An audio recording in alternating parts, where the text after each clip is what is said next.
রাষ্ট্র মানে এটা না এসি রুম থেকে আপনি বের হবেন না। রাষ্ট্র মানে এটা না আপনি শুধু সরকারের টাকায় বিদেশ ঘুরবেন।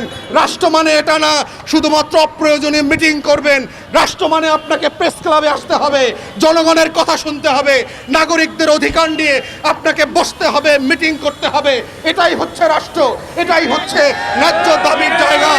যেই সকল উপদেষ্টারা এই ছোটখাটো সমস্যার সমাধান করতে পারে না, গণ অভ্যুত্থানের পরের সরকারে এই ধরনের অকার্যকর, অনর্থক, অকাল কমান্ডো, অপদার্থ উপদেষ্টা আমাদের দরকার নাই।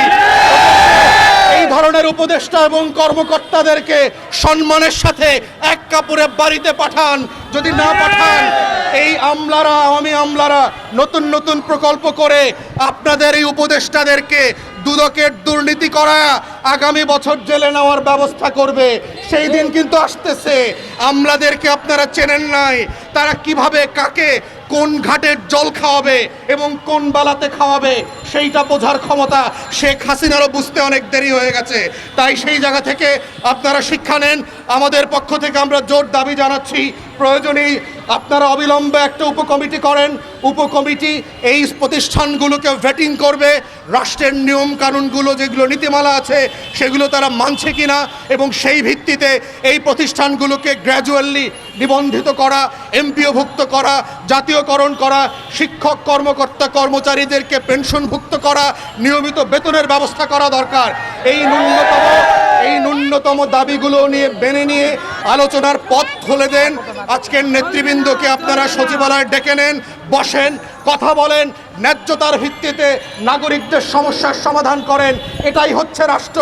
রাষ্ট্র মানে এটা না এসি রুম থেকে আপনি বের হবেন না। রাষ্ট্র মানে এটা না আপনি শুধু সরকারের টাকায় বিদেশ ঘুরবেন। রাষ্ট্র মানে এটা না শুধুমাত্র অপ্রয়োজনীয় মিটিং করবেন।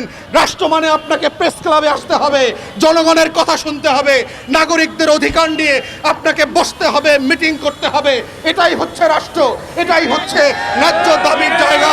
তাই মন্ত্রণালয়, সচিবালয় কর্মকর্তাদেরকে বলছি, প্রেস ক্লাবে আসেন, তথ্য আমাদের সাথে বসেন, প্রতিবন্ধী স্কুলের আজকের যারা নেতারা আছেন তাদের সাথে বসেন, বসে সম্মানের সাথে, ন্যায্যতার সাথে, রাষ্ট্রের আইনের উপরে ভিত্তি করে তাদেরকে বাড়িতে পাঠানোর ব্যবস্থা করেন, স্কুলে পাঠানোর ব্যবস্থা করেন, তথ্য সেবাদের সেবা দেওয়ার জন্য প্রান্তিক নারীদের কাছে পাঠানোর ব্যবস্থা করেন।